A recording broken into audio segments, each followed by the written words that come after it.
A dirty man in worn shoes stepped into one of the most expensive car dealerships in the city. Within minutes, employees laughed at him. One salesman told him to leave.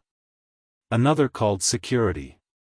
And eventually, they dragged him out of the building. The man didn't shout. He didn't argue. He didn't even resist. He simply looked around the showroom slowly, as if memorizing every face, every voice, every moment. A woman at the reception desk covered her mouth while laughing. Someone near the sales office muttered, "People like this shouldn't even be allowed in here." And then the doors closed behind him. The quiet man walked out into the parking lot, brushed the dust from his jacket, and looked back at the glass building for a long moment. What no one inside that showroom realized was that the quiet man they had just humiliated owned the entire dealership. And by the next morning, every single employee in that building would be forced to watch what they had done. Before we dive deeper, let us know in the comments where you're watching from. We'd love to hear from you, and if you're new here, click on the subscribe button so you never miss any of our upcoming videos. But to understand why the owner of a multi-million-dollar company walked in disguised as a beggar, we need to go back a few days earlier. 3 days earlier, on a quiet Sunday afternoon, a man named Daniel Harper sat alone at a small kitchen table in a modest house just outside the city. The house didn't look like the home of someone who owned several luxury car dealerships. The walls were plain. The furniture was old but clean. On the table sat a cup of coffee that had long gone cold and a stack of printed emails. Daniel rubbed his eyes and read another message. "Mr. Harper, I visited your downtown showroom yesterday and felt extremely uncomfortable. The staff treated me like I didn't belong there." Another message read, "Your salespeople only pay attention to customers who look wealthy." And another said, "I saved for years to buy my first car and was ignored for over 30 minutes. Daniel leaned back in his chair and stared at the ceiling. For a long time he said nothing. Then quietly he whispered to himself, "That's not the company I built." Have you ever walked into a place and felt judged the moment someone looked at you? Maybe because of your clothes, your car, or even the way you speak. Daniel knew that feeling very well, because many years earlier, he had lived it. 20 years before that quiet Sunday afternoon, Daniel Harper had been a mechanic working long hours in a small repair garage on the edge of town. He didn't grow up wealthy. His father drove trucks for a living and his mother worked night shifts at a hospital cafeteria. Some nights, when Daniel was a teenager, the electricity in their house would flicker because the bills were late. But Daniel had one thing that never left him: determination. He loved engines. The smell of oil, the sound of tools hitting metal, the hum of a machine coming back to life after being repaired. When he was 22, he saved enough money to buy a tiny workshop with 2 lifts and a cracked concrete floor. At first, customers came slowly. Some weeks he barely made enough to pay rent. But Daniel had a rule that he never broke. Every person who walked into that shop was treated with respect. It didn't matter if they drove a rusty pickup truck or a brand new sedan. "People remember how you make them feel," he would tell his only employee at the time. "That's more valuable than any car will ever sell." Over the years, that small workshop grew. 1 location turned into 2. 2 turned into 5. And eventually Daniel owned one of the most successful luxury dealerships in the state. But success has a strange way of changing things when the person who built the company steps away for a while. 5 years earlier, Daniel stopped managing the showrooms personally and hired professional managers to run the daily operations. The company expanded faster than he ever expected.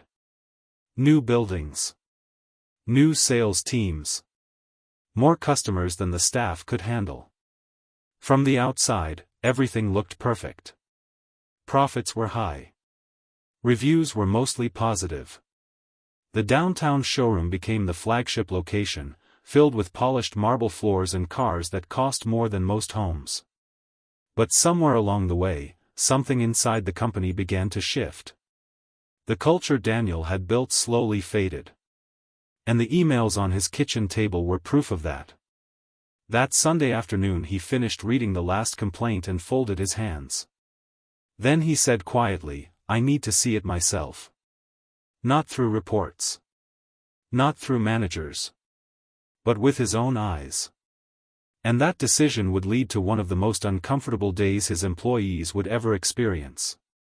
2 mornings later, before the sun had fully risen, Daniel stood in front of a mirror in his bedroom holding a pair of old jeans he hadn't worn in years. He pulled them on slowly. Then he found a faded jacket from the back of his closet and a pair of worn shoes he used when working in the garage long ago.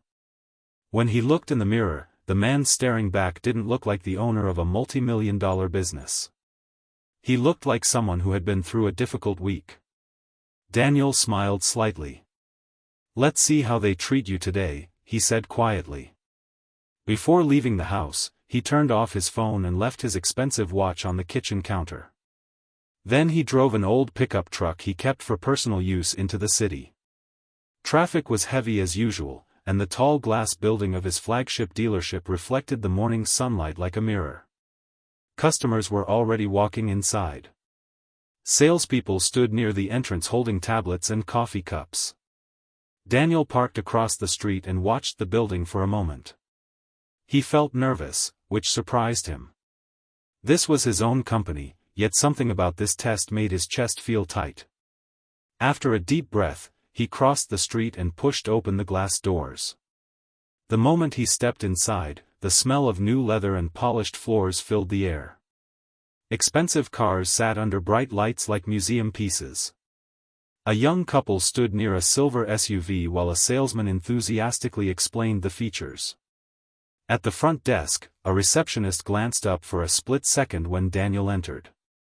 Her smile faded almost immediately when she saw his clothes.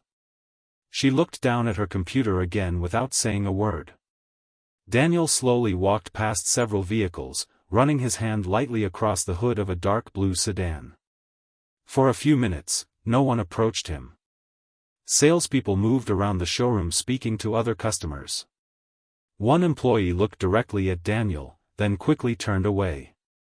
Have you ever experienced that moment where you know someone saw you, but decided you weren't worth their time? Daniel felt that silence growing around him as he walked deeper into the showroom. Finally, a young salesman with perfectly styled hair walked over. His name tag read Tyler. Tyler looked Daniel up and down before speaking. Can I help you with something?" he asked in a tone that sounded more annoyed than welcoming.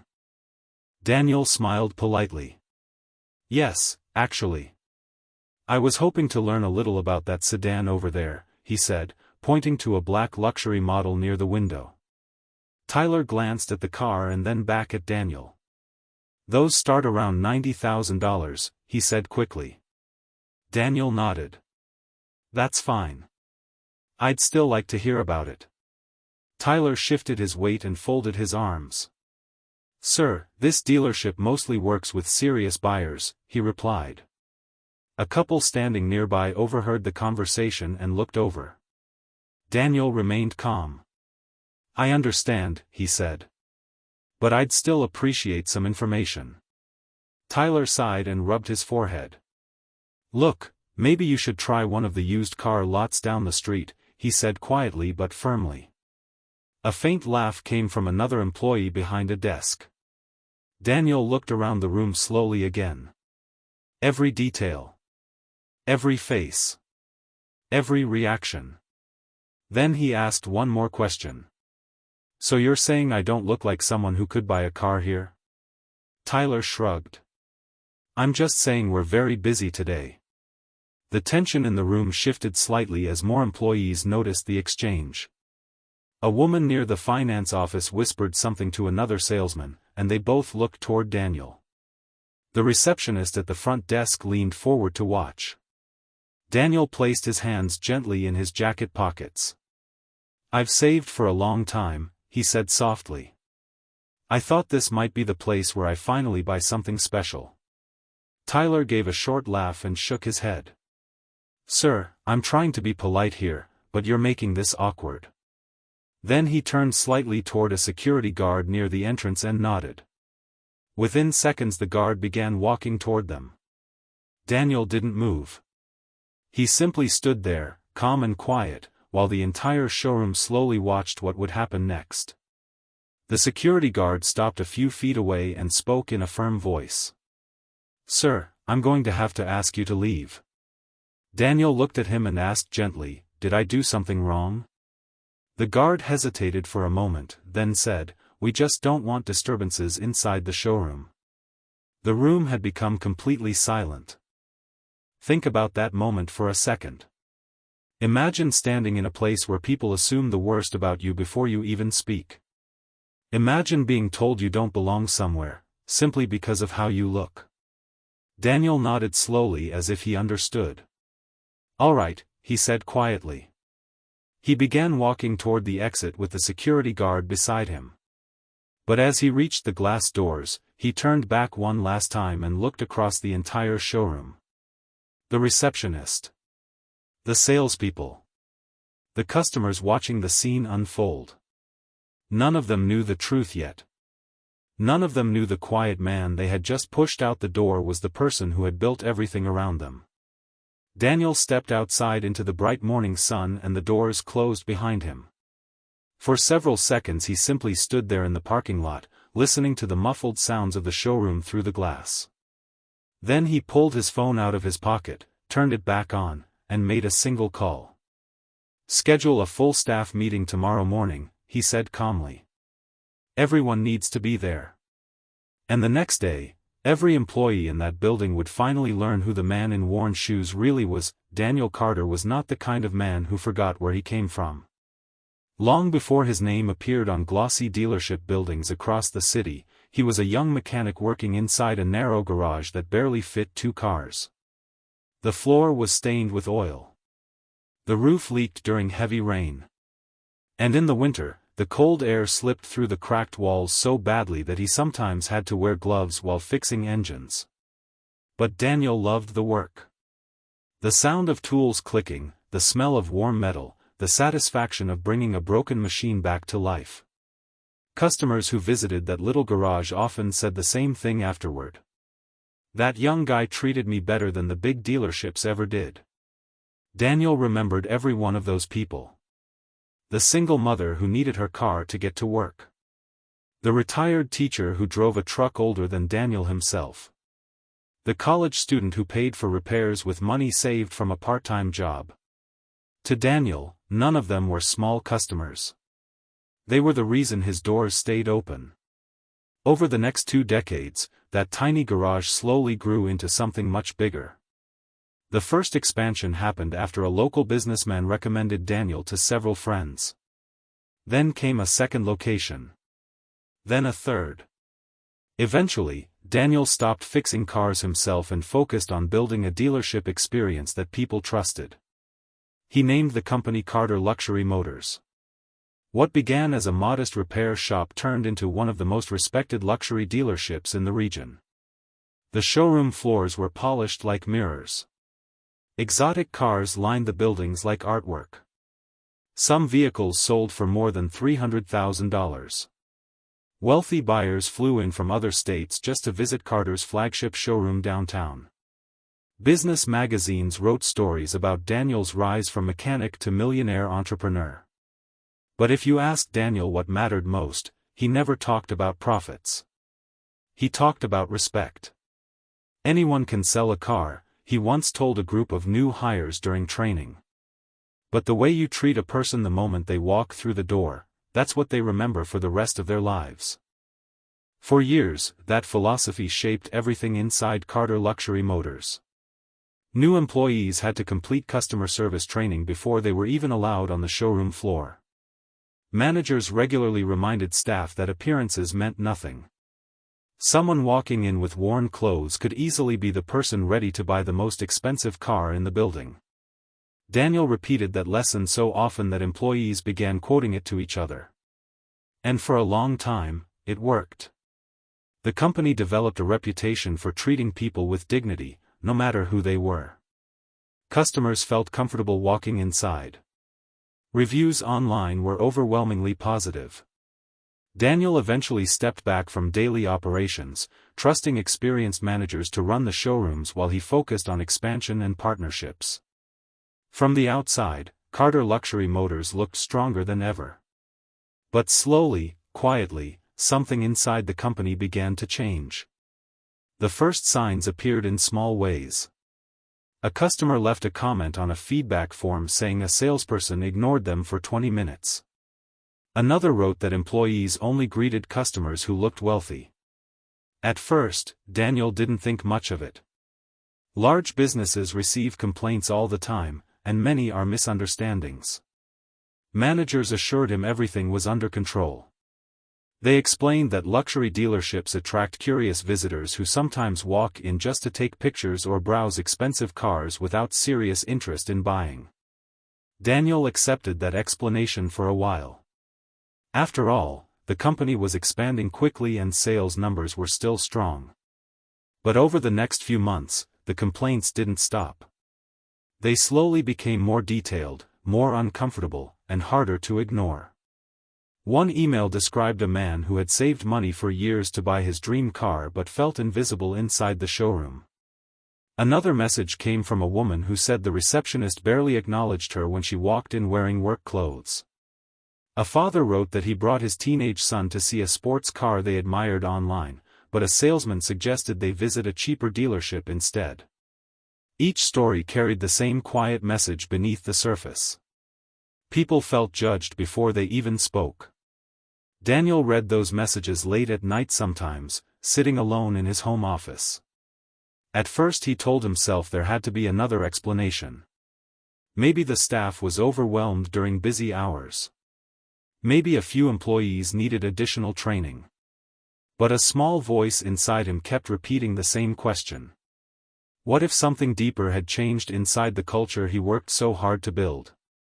Then one afternoon, a message arrived that Daniel could not ignore. It came from a man named Michael Lawson, a customer who had visited the downtown showroom 2 days earlier. The email was simple, but every sentence felt heavy. Michael explained that he worked construction and had spent nearly 10 years saving money to buy a luxury car as a personal milestone. He described walking into the dealership wearing his work boots and dusty jeans after finishing a long shift. According to the message, several employees looked at him but never approached. When he finally asked a salesperson about a specific car, the employee laughed and suggested he try a cheaper lot across town. Michael wrote that he left the building feeling embarrassed and angry. His final sentence stayed in Daniel's mind long after he finished reading it. I always believed successful businesses were built by people who respected hard work. But your staff made me feel like I didn't belong there. Daniel read that line 3 times. He leaned back in his chair and stared at the screen. For a moment he remembered his own reflection years earlier in the dusty window of that tiny garage he once owned. Grease on his hands. Oil stains on his clothes. Working 12 hours a day just to keep the lights on. What if someone had judged him during those days? What if someone had decided he didn't belong somewhere because of the way he looked after work? The thought made his stomach tighten. That night he didn't respond to the email immediately. Instead, he printed it out and placed it on his kitchen table along with the other complaints he had received recently. The pile of paper was thicker than he expected. For the rest of the evening Daniel walked around his house thinking about one simple question. Had his company forgotten the values that built it? Businesses grow, employees change, managers come and go. Sometimes the culture that once defined a place slowly fades without anyone noticing. Daniel wondered if that had happened inside Carter Luxury Motors. He thought about the people who trusted his brand when buying cars worth hundreds of thousands of dollars. More importantly, he thought about the people who walked into the showroom hoping to be treated with respect. If those stories were true, something inside his company needed to be corrected quickly. Let me ask you something while you listen to this story. If you had worked years to build a company based on respect, and one day you discovered your own employees might be humiliating customers, what would you do? Would you believe the complaints immediately? Or would you want to see the truth with your own eyes?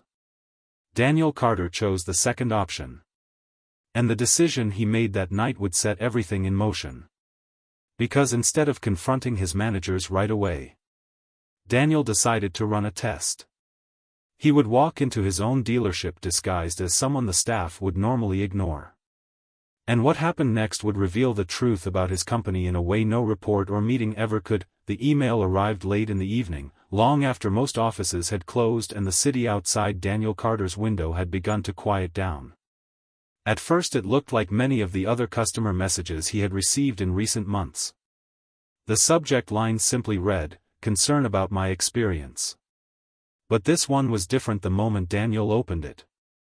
The message was long, detailed, and written with the kind of honesty that people usually only express after they have spent hours thinking about whether they should say anything at all. The sender introduced himself as Jonathan Reed, a man who had purchased 2 vehicles from Carter Luxury Motors over the past 7 years. He explained that he had always respected the dealership and often recommended it to friends. That loyalty was exactly why he felt uncomfortable writing the message. Jonathan described visiting the downtown showroom with his younger brother, who had recently received a promotion at work and wanted to celebrate by buying his first luxury car. They arrived on a Saturday afternoon when the building was busy. According to Jonathan, several salespeople walked past them without saying a word. When Jonathan asked for information about a vehicle, the employee he approached glanced briefly at his brother's clothes and then suggested they look at used cars somewhere else.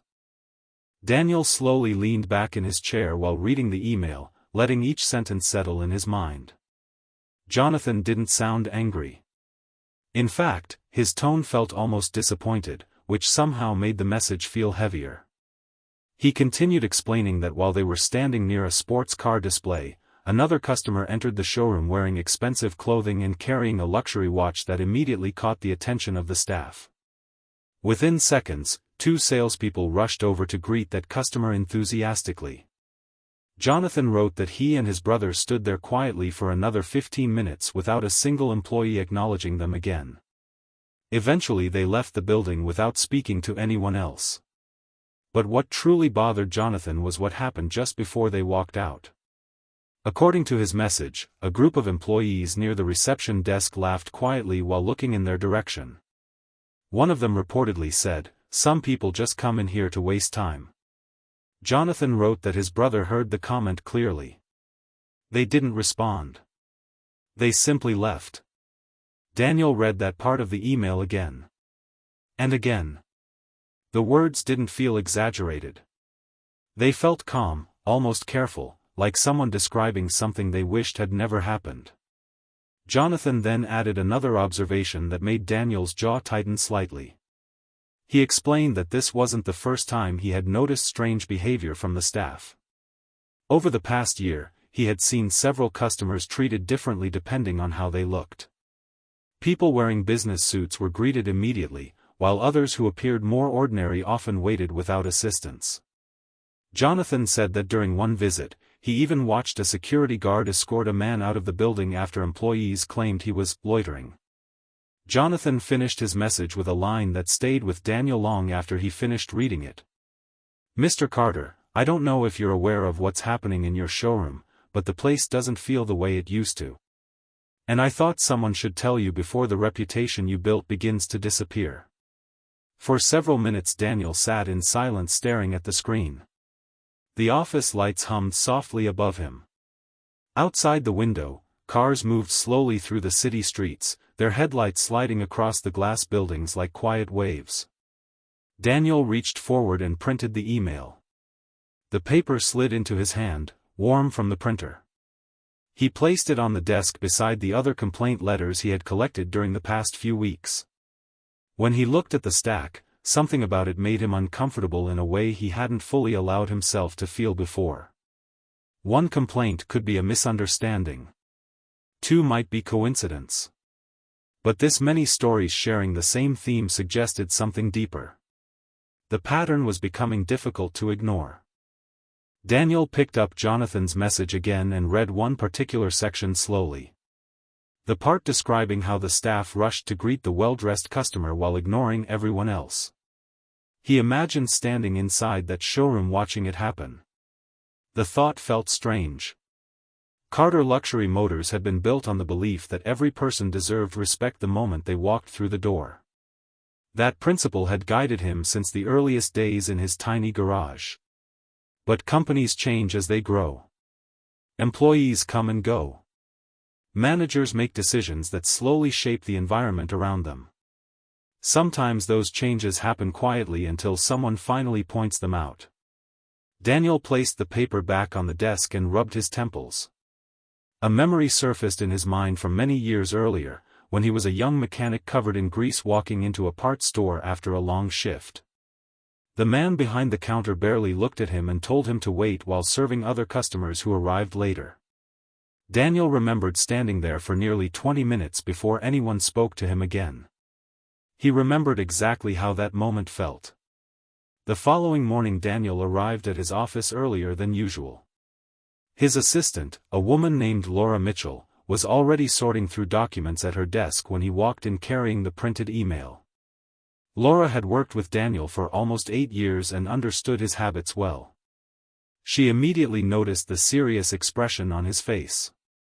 "Morning, Daniel," she said gently. "You look like you didn't sleep much." Daniel placed the email on her desk without answering right away. "Read this," he said quietly. Laura adjusted her glasses and began scanning the message. As she moved through the paragraphs, her eyebrows slowly pulled together. When she reached the final line, she looked back up at Daniel with concern. "Is this accurate?" she asked. Daniel walked toward the window and folded his arms while looking out at the parking lot below. "That's what I'm trying to figure out," he replied. Laura glanced at the stack of other complaint letters Daniel had placed on the desk beside the email. She had seen them before but never realized how many there were. "Do you think it's just 1 or 2 employees causing problems?" Laura asked carefully. Daniel shook his head slowly. "I don't know yet," he said. "But if customers are noticing patterns like this, it means something inside the culture has changed." Laura remained quiet for a moment, then suggested the most obvious solution. "You could call the showroom manager and ask for a full report," she said. "Or schedule a meeting with the staff." Daniel turned away from the window and looked at her. For a second he seemed to consider that idea. But then he picked up Jonathan's email again and tapped the paper lightly with his finger. "If I ask them directly, they'll prepare answers," he said. "They'll clean things up before I even arrive." Laura understood what he meant. Employees often behave differently when they know the owner is watching. It becomes a performance rather than the truth. Daniel walked slowly across the office and sat down in the chair across from Laura's desk. His voice lowered slightly as if he were thinking aloud. "I need to see what really happens when no one knows I'm there." Laura blinked in surprise. "What do you mean?" she asked. Daniel looked at the printed email again, then back at her. "Tomorrow morning I'm going to visit the downtown dealership," he said calmly. Laura nodded at first, assuming it would be a normal visit. But then Daniel added something that made her sit up straighter in her chair. "And no one can know it's me." Laura stared at him for a moment, unsure she heard correctly. "You're serious?" she asked. Daniel nodded. "If the complaints are true, the staff won't treat me like the owner," he said. "They'll treat me like everyone else." Laura leaned back slowly, processing the idea. "You want to test them," she said quietly. Daniel didn't respond right away. Instead he folded the email carefully and placed it back in his pocket. "Let me ask you something, Laura," Daniel said after a moment. "If someone walked into our showroom wearing work clothes after a long day, how should they be treated?" Laura answered immediately. "Exactly the same as anyone else," she said. Daniel nodded once. "That's the standard we built this company on." He paused, then added in a softer voice, "But I need to know if that standard still exists." Laura looked down at the desk, thinking about what he was proposing. It wasn't the kind of decision most company owners would make. Visiting a luxury dealership disguised as an ordinary customer could easily create an uncomfortable situation for everyone involved.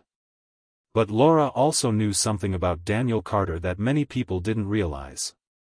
When he believed something important was at stake, he didn't rely on reports or second-hand explanations.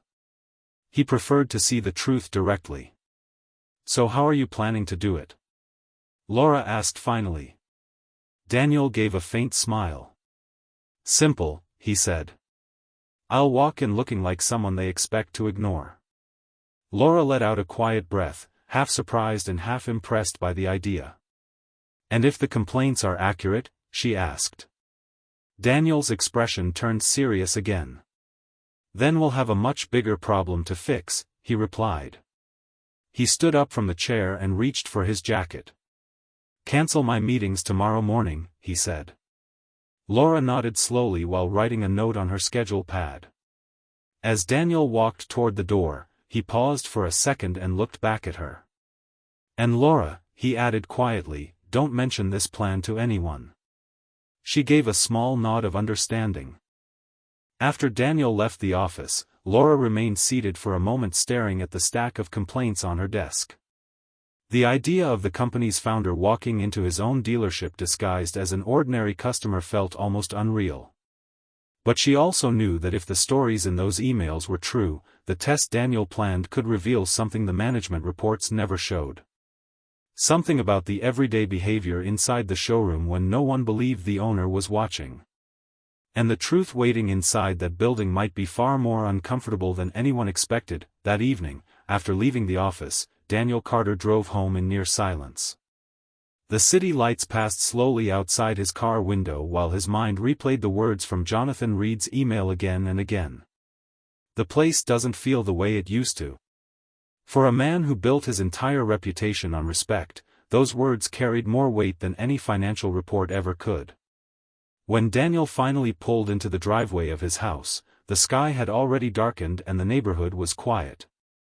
He stepped inside, placed his keys on the kitchen counter, and stood there for a moment thinking about the plan he had just shared with Laura. It sounded simple when spoken aloud. Walk into the dealership.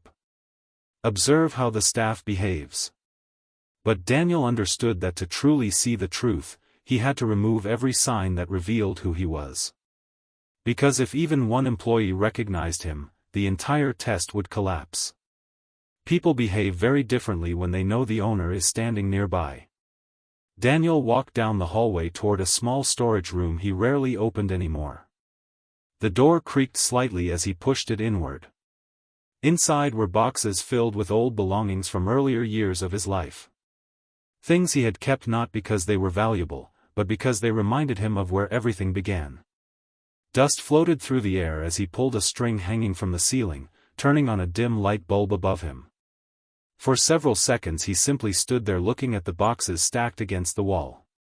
Some were labeled with faded marker. Others had been sealed for more than a decade. Daniel moved one of the boxes aside and opened a narrow closet built into the corner of the room. Inside hung a few old jackets and shirts he had worn long before Carter Luxury Motors became a luxury brand. His hand reached toward a brown jacket first. The fabric was rough and slightly torn near one sleeve. It was the same jacket he used to wear during long nights working under car hoods in his first garage. He lifted the jacket slowly and brushed dust from the shoulders. A faint smell of motor oil still lingered in the fabric, a reminder of thousands of hours spent repairing engines when every dollar mattered. Beneath the jacket hung a grease-stained shirt that looked even older. Daniel pulled it out and held it up to the light. The collar was worn thin. Several dark stains remained from years of mechanical work. For a brief moment, Daniel almost smiled. That shirt had been part of his life during the years when success felt far away and every day demanded patience and effort. Do you ever hold something from your past and suddenly remember a version of yourself that the world rarely sees anymore? Daniel felt that quiet wave of memory as he folded the shirt over his arm. Then he reached deeper into the closet and found an old backpack he had used when carrying tools between jobs. The zipper still worked, though the fabric looked faded and tired. Next he crouched beside another box and pulled out a pair of worn boots. The leather was cracked along the sides, and the soles had clearly endured years of rough ground and workshop floors. Daniel placed them on the floor and looked at them for a moment. These were the boots he wore almost every day during the early years of his garage. The same boots he stood in while negotiating his first business loan with a skeptical banker who believed the young mechanic would probably fail. Daniel slipped his feet into them again now, noticing how familiar they still felt despite the years that had passed. Slowly the pieces of his disguise began forming around him. The torn jacket. The grease-stained shirt. The old backpack. The worn boots. But he knew clothing alone wouldn't be enough. People who worked in luxury showrooms were trained to notice details. A clean face or well-groomed appearance could easily reveal that something was unusual. Daniel walked into the bathroom and turned on the light above the mirror. His reflection stared back at him calmly. The face of a successful businessman known across the region for building a respected company. That face could not walk into the dealership tomorrow. He leaned closer to the sink and ran his hands through his hair until it looked uneven and messy. Then he opened a small drawer beneath the counter and found a cloth. He stepped outside onto the back patio for a moment where a patch of dry soil rested near the edge of the garden. Kneeling down, he rubbed a small amount of dust between his fingers and returned inside. Carefully he smudged the dirt along his jawline and the sides of his face, just enough to dull the clean appearance of his skin. When he stepped back and looked in the mirror again, the transformation was subtle but noticeable. The man staring back no longer looked like someone who spent his days in executive meetings. He looked tired. Unpolished. Like someone who had been working long hours without much rest. A quiet knock came from the front door a few minutes later. Daniel walked through the house and opened it to find his driver waiting outside. The driver, a middle-aged man named Robert Hayes, had worked with Daniel for nearly 3 years. Robert was used to transporting him to business meetings, airport trips, and company events. But the moment Robert saw Daniel standing in the doorway wearing worn boots and a torn jacket, confusion spread across his face. "Sir," he said slowly. Daniel stepped aside and allowed him to enter. Robert glanced at the backpack resting near the couch and then looked back at Daniel again, clearly unsure what he was seeing. "Is everything all right?" he asked cautiously. Daniel gave a small nod. "Everything's fine," he said. "I just need you to drive me to the downtown dealership tomorrow morning." Robert nodded at first, but his eyes returned to Daniel's appearance. "Like this?" he asked, gesturing gently toward the dusty clothes. Daniel walked past him toward the kitchen and poured a glass of water before answering. "Yes," he said calmly. Robert followed him halfway into the room, still trying to understand. "Sir, if you don't mind me asking," Robert said carefully, "are you planning some kind of inspection?" Daniel set the glass down and looked at him. For a moment he considered how much to explain. Then he simply said, "I'm going to visit the showroom as a customer." Robert blinked. "A customer?" Daniel nodded. "But no one there can know who I am." The room became quiet for a few seconds while Robert processed the idea. Finally he spoke again. "Sir, are you sure about this?" His voice carried genuine concern, not disrespect. Robert had seen how employees treated Daniel with extreme politeness whenever he visited the dealership. The idea of the owner intentionally hiding his identity seemed risky.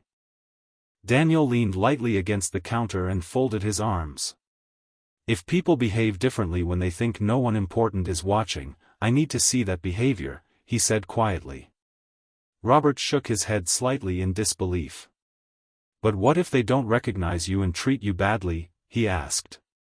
Daniel's answer came without hesitation. "That's exactly what I need to find out." Robert looked down at the floor for a moment and then back at Daniel again.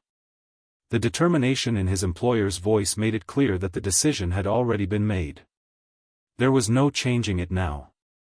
Daniel picked up the old backpack and placed it on the kitchen table, opening the zipper to check the contents. Inside he placed a small notebook and a pen. If the staff behaved the way the complaints suggested, he wanted to remember every detail later. Before heading upstairs for the night, Daniel paused again near the hallway mirror. The reflection looking back at him felt unfamiliar now. Messy hair. Dust on his face. Old clothing that most people inside a luxury showroom would immediately judge. He studied that reflection for a long moment. Then he quietly asked himself a question. How would they treat this man? Would they greet him with respect?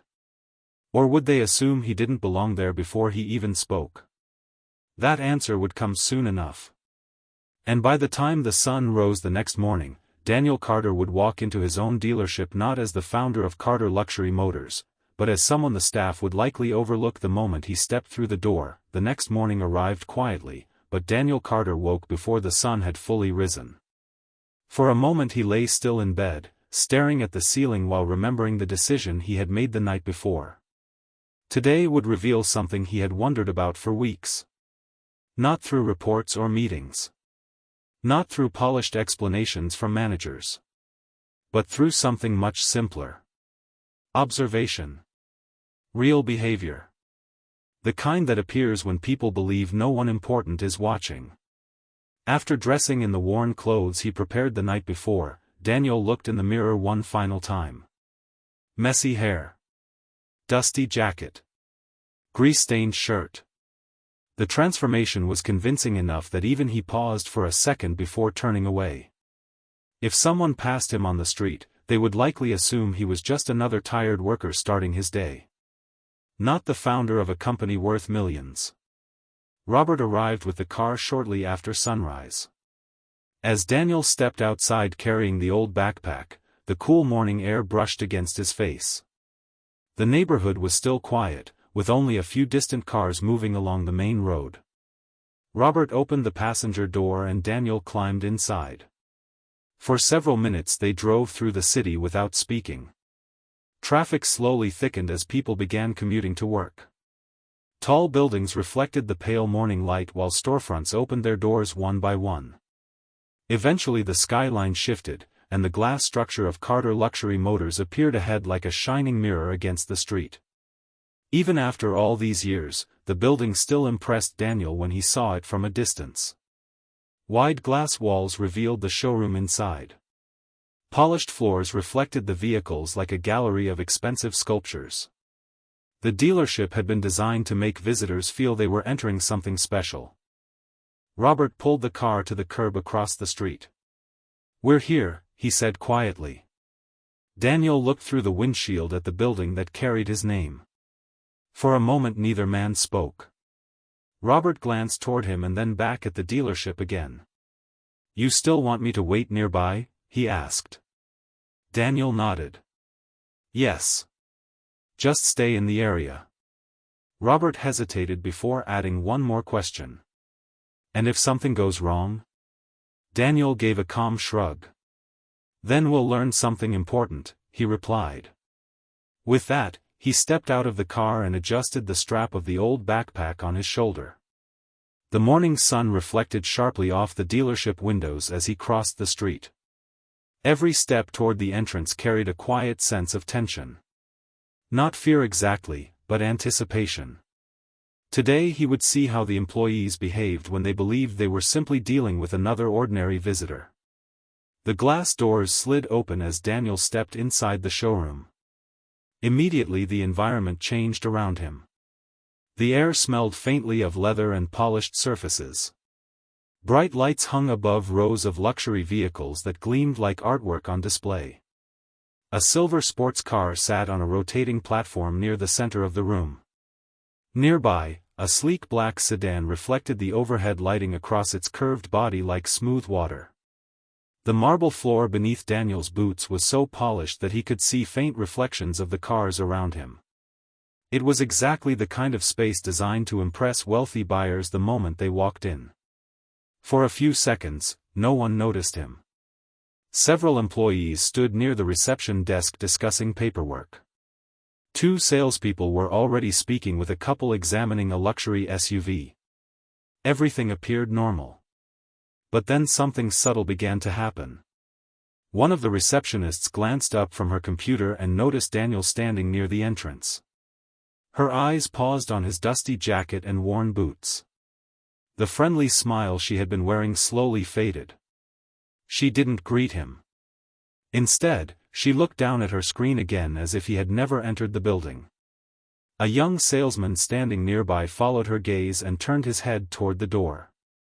The moment he saw Daniel, his expression changed as well. Not openly rude. Just puzzled. Curious. Like someone trying to understand why a person dressed like that had stepped into a place filled with cars costing more than most houses. Within seconds another employee looked over too. Then another. Daniel could feel the shift in attention even though no one had spoken yet. Quiet whispers began spreading through the front desk area. A woman leaned closer to her coworker and murmured something Daniel couldn't fully hear. But the tone carried the unmistakable sound of quiet judgment. One employee near the sales offices frowned slightly while watching him. Another shook his head and returned to his phone.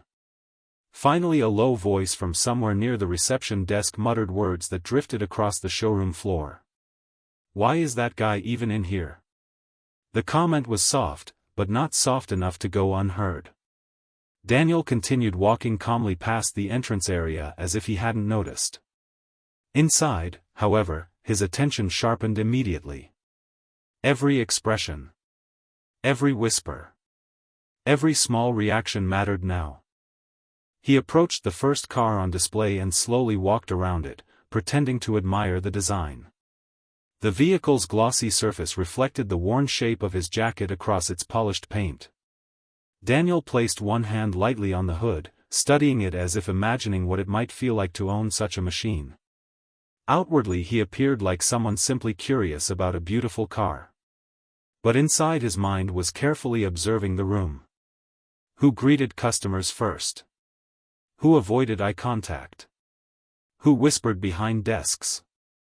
A well-dressed man entered the showroom a moment later wearing a tailored suit and carrying a leather briefcase. The difference in reaction was immediate. Two salespeople walked toward the newcomer almost instantly, their voices friendly and welcoming. "Good morning, sir," one of them said enthusiastically.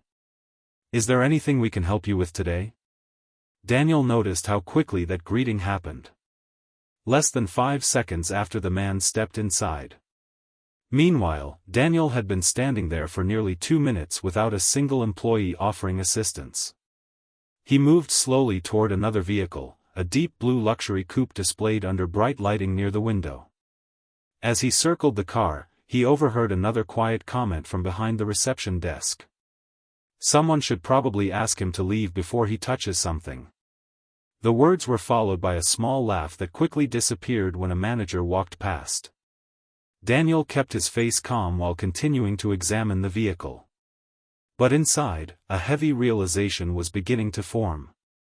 The complaints he had read in those emails might not have been exaggerations after all. The pattern Jonathan Reed described was happening right in front of him. Let me ask you something as you picture this moment. If you walked into a place hoping to buy something important, and the staff immediately assumed you didn't belong there, how would that make you feel? Would you speak up? Would you leave quietly? Or would you stay long enough to see exactly how far that judgment would go? Daniel Carter chose to stay. Because the truth unfolding around him was more revealing than he expected. And what he witnessed over the next few minutes would confirm his worst suspicion about what had been happening inside Carter Luxury Motors. For several minutes Daniel Carter continued walking quietly around the showroom floor, studying the cars the same way any curious visitor might. His eyes traced the sharp curves of a dark red sports car parked near the center display. The bright lights above reflected across its polished surface like glass. From the outside, he appeared calm, even slightly fascinated by the vehicles around him. But inside, his attention remained focused on the people moving through the room. Who greeted customers? Who ignored them? Who whispered when they thought no one was listening? The behavior was subtle at first, but the pattern was already forming. Staff members walked past him without acknowledging his presence. One receptionist glanced toward him twice before quickly looking away again. Another employee leaned toward a coworker and whispered something while nodding in his direction. Then finally, someone approached. The man wore a neatly pressed suit with a silver name tag clipped to his jacket. His hair was perfectly styled, and he carried the confident posture of someone used to speaking with wealthy buyers. But as he stopped a few feet from Daniel, his expression didn't carry the friendly professionalism customers usually expected in a luxury showroom. Instead, the salesman looked at Daniel's dusty jacket, the worn boots, the old backpack resting against his shoulder. His lips curled slightly in a half-smile that felt more like amusement than courtesy. He didn't introduce himself. He didn't offer assistance. Instead, his first words came out in a casual tone that drifted just loud enough for nearby employees to hear. "Sir, the public bus stop is 2 blocks away." For a moment the sentence hung in the air between them. A few people near the reception desk looked over immediately. One of the younger employees let out a small laugh before quickly covering his mouth. Another salesman standing near the desk chuckled quietly while pretending to review something on his tablet. The sound wasn't loud, but it was unmistakable. Daniel could hear it clearly. The man standing in front of him crossed his arms slightly, clearly expecting some kind of reaction. Maybe embarrassment. Maybe anger. But Daniel gave him neither. Instead, he slowly turned his head and looked back at the sports car beside him as if he hadn't fully processed the comment. Then he spoke in a calm, steady voice. "I was actually wondering about this car," he said, gently placing his hand near the hood. "It looks impressive." The salesman glanced at the vehicle Daniel had indicated. It was one of the most expensive models on the showroom floor. The kind of car that wealthy collectors sometimes purchased without even asking about the price. The salesman let out a short breath through his nose, almost like a quiet laugh. Then he looked back at Daniel again, this time with a slightly wider smirk. "That car," he said slowly, "costs more than your entire life savings." A few more employees nearby heard the comment and exchanged amused looks. One of them leaned closer to another and whispered something that made them both laugh under their breath. Daniel could feel their attention now.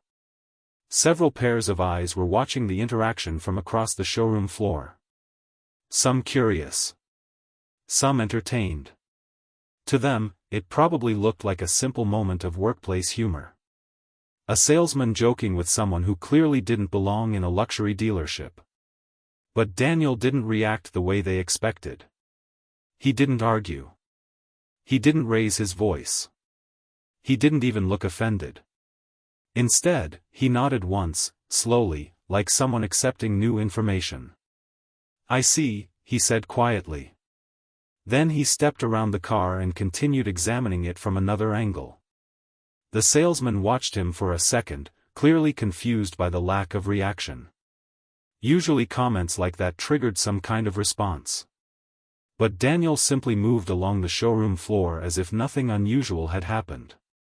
Inside, however, his mind was carefully recording everything. The tone of the comment. The laughter from nearby employees. The complete absence of professionalism. And the most troubling detail of all, no manager stepped in to correct it. Daniel moved toward another vehicle displayed near the windows. A sleek black sedan rested under a soft spotlight, its chrome edges reflecting the bright showroom lights. He crouched slightly to examine the wheels as if studying their design. In reality, he was listening again. Behind him, the salesman who had spoken earlier walked back toward the reception desk where several coworkers were waiting. Their voices dropped to whispers, but the occasional word floated across the room. "Did you see that guy? Probably wandered in from the street. Someone should ask him to leave." Daniel slowly stood again, running a hand along the strap of the backpack resting on his shoulder. The whispers didn't surprise him anymore. In fact, they confirmed exactly what the complaints had described. Employees judging people before they even spoke to them. Deciding who deserved attention and who didn't. And what troubled him most wasn't the rude salesman alone. It was the way others treated the moment like entertainment instead of correcting it. Let me ask you something while you picture this moment. Imagine walking into a place where you hope to be treated with basic respect, and the first thing someone says to you is that you should go wait for a bus. How would that feel? Would you argue with them? Would you leave immediately? Or would you stay just long enough to understand how deep that attitude runs? Daniel Carter chose to stay. Because something inside him told him the situation was about to reveal even more than he expected. He slowly walked toward another part of the showroom where a luxury SUV sat under bright lighting. As he approached, two employees standing nearby suddenly stopped their conversation. One of them looked Daniel up and down with visible annoyance. The other leaned toward him and whispered something quietly. The first employee nodded, then began walking directly toward Daniel. And the expression on his face made it clear this interaction was about to become far more uncomfortable. As Daniel continued to walk slowly past the line of shining vehicles, a presence approached from the far side of the showroom. It was the floor manager, a tall man named Stephen Grant, known to Daniel only by reputation. Normally, Stephen maintained strict standards and kept employees in line, but today his eyes narrowed the moment he saw Daniel standing there in worn boots and a dusty jacket. Instead of greeting him or offering assistance, Stephen's posture carried a mix of suspicion and authority. Within seconds, a security guard flanked him, walking just a step behind. The two men stopped a few feet away from Daniel, their expressions firm but careful, ready for confrontation. The whispers around the showroom grew quieter as the other employees noticed the manager's approach. Daniel didn't flinch. He didn't look nervous. He simply met Stephen's gaze calmly, letting the silence stretch for a brief, heavy moment. "You're making customers uncomfortable," Stephen said sharply, his voice echoing slightly across the polished marble floors. There was no warmth in his tone, only a firm demand for compliance. Daniel looked at him evenly, his calmness standing in stark contrast to the tension Stephen had brought into the room. "I just want to look at the cars," Daniel said quietly, almost soft enough for only Stephen to hear. His words carried no defensiveness, no hint of anger, just a simple statement of intent. Stephen's eyes narrowed further. He gestured vaguely toward the rows of luxury vehicles. "These vehicles start at $150,000, he said, rolling his eyes slightly. "Let's be realistic." A faint laugh escaped one of the nearby salespeople, while a few others glanced at each other and tried to stifle their amusement. Daniel didn't move or react to the sarcasm. He simply nodded once, keeping his voice measured and calm. "I understand," he replied. Then he shifted his gaze back to the car he had been examining, running a hand lightly along the hood while observing the reactions around him. But the humiliation wasn't over yet. As Daniel's attention remained focused on the vehicles, one of the younger employees decided to take the situation even further. He leaned slightly toward a coworker and muttered just loud enough for a few nearby people to hear, "Maybe he should go sell hot dogs on the corner instead." A quiet ripple of laughter followed. A few employees glanced around nervously, sensing that the manager might notice, but Stephen seemed content to leave the comment unchallenged. Daniel heard it, of course, but he didn't react. He simply adjusted his backpack, his calm demeanor only making the subtle cruelty in the room feel sharper. Each whisper, each smirk, and each judging glance only confirmed what Daniel had feared. The problem wasn't one rude salesman or a distracted receptionist. The disrespect had seeped into the culture itself. And even the manager, someone who should have enforced professionalism, had stepped into the moment more as an enforcer of exclusion than of respect. Daniel took a slow, deliberate step toward another row of vehicles, and every eye in the showroom followed him. He wasn't there to provoke. He wasn't there to argue. He was there to witness. And what he was about to see next would make the situation even more revealing, because sometimes the people who laugh first reveal the darkest truths about the environment they inhabit. just as Daniel took another careful step past a gleaming black SUV. A young salesman, barely out of training, pulled out his phone. His fingers moved quickly over the screen, and in an instant, he was recording. A smirk crossed his face as he waved the phone slightly in Daniel's direction, capturing the man in worn boots and a dusty jacket. Then, leaning forward in mock seriousness, he held out a cardboard box as if offering it to Daniel instead of one of the luxury vehicles. "Here," he said with exaggerated politeness, "this might be more your speed." A ripple of laughter spread across the showroom. Several employees covered their mouths, some trying to stifle quiet chuckles, others openly shaking their heads in amusement. A few customers paused near the display cars, their expressions a mix of shock and discomfort. One middle-aged couple shifted uncomfortably, whispering to each other. Another young man glanced around, unsure whether to intervene or simply leave the area. Every eye in the room seemed to focus on Daniel, but none of it was respectful attention. It was ridicule. Daniel didn't react. He didn't flinch. He didn't even look at the camera. Outwardly, he remained calm, almost serene, letting the mockery wash over him. But inside, a fire burned. Every laugh, every smirk, every mocking gesture sharpened a sense of disbelief and anger he had barely felt in years. The scene before him wasn't about cars, or profit, or business strategy. It was about how low some people had fallen in judgment, and the ease with which they humiliated others without thought. Before he could even process the next moment, the security guard who had been trailing the manager stepped forward. His hand gripped Daniel's arm firmly, guiding him away from the vehicles and toward the exit. "Sir, you need to leave," the guard said, his tone firm but polite, though his eyes glanced nervously at the young salesman filming. Daniel didn't resist.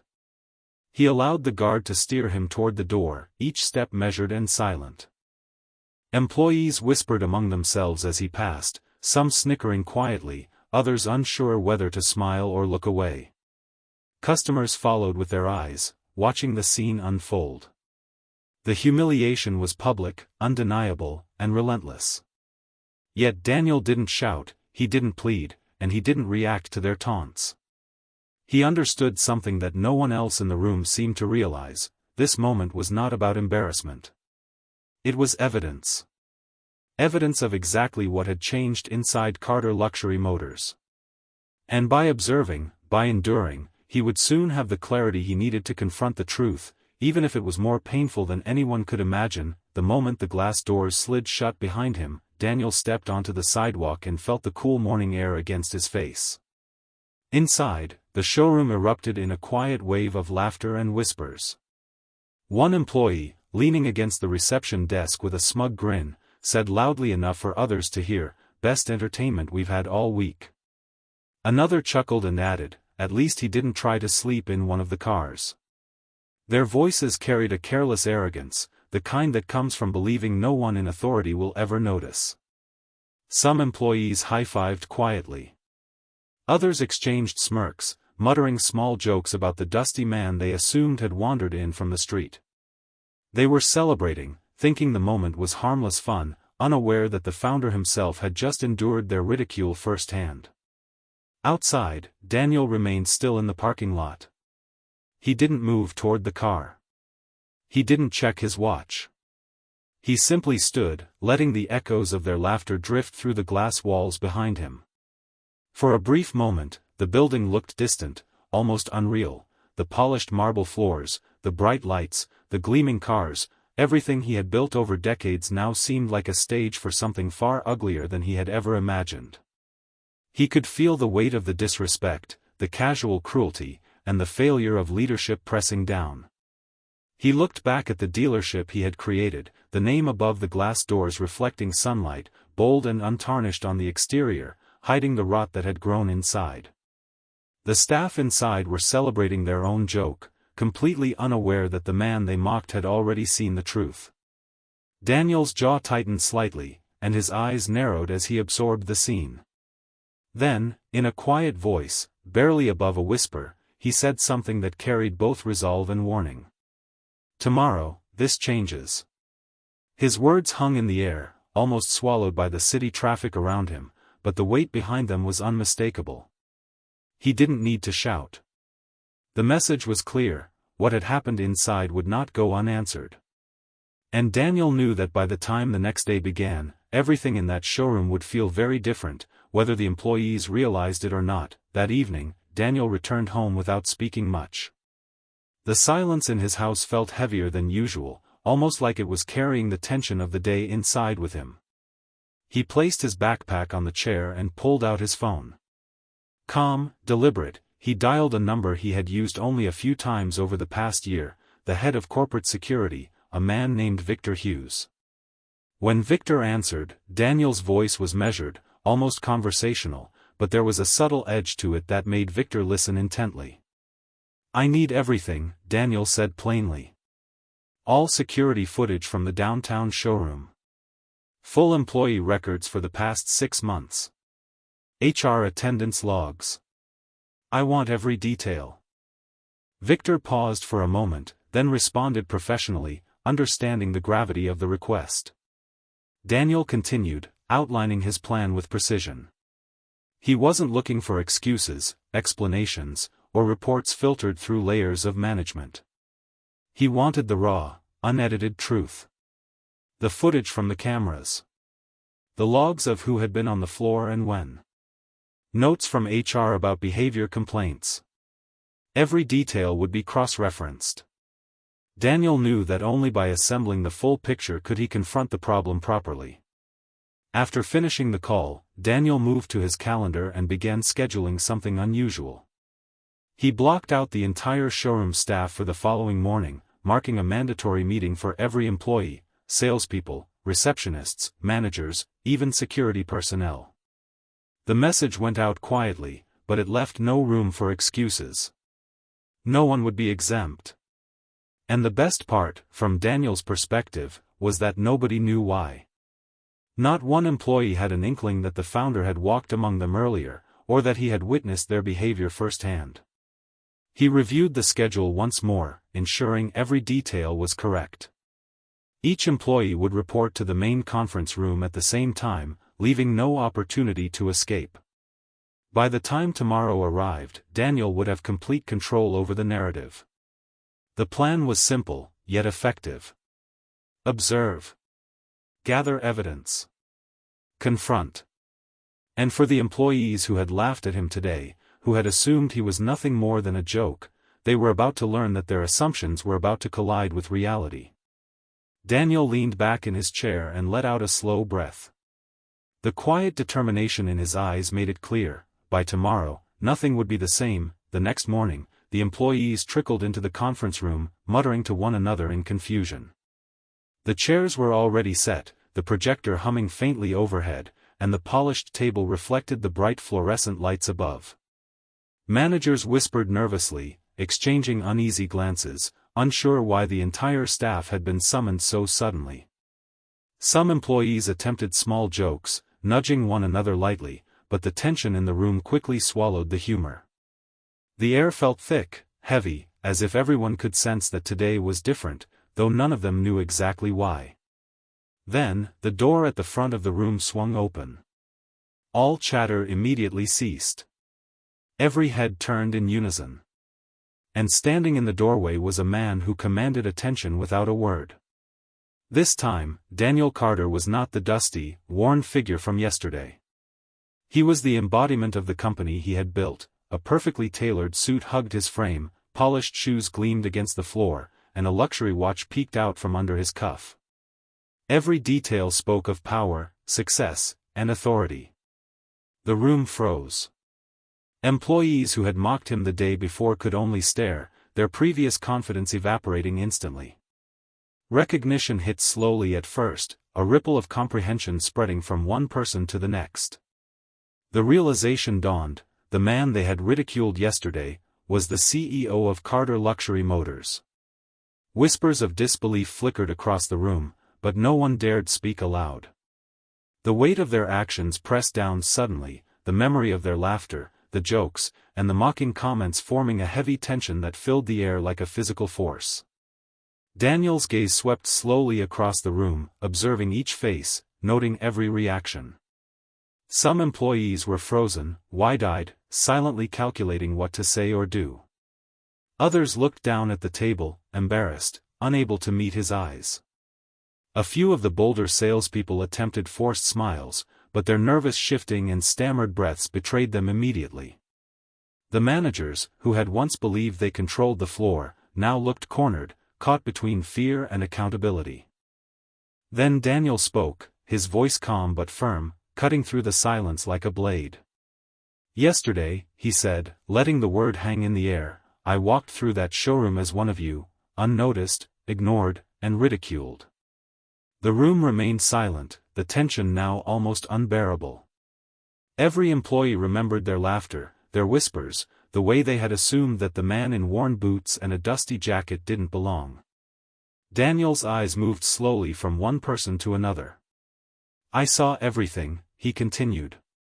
"Every smirk. Every comment. Every glance that judged someone before even knowing them." The silence that followed was suffocating. No one dared interrupt.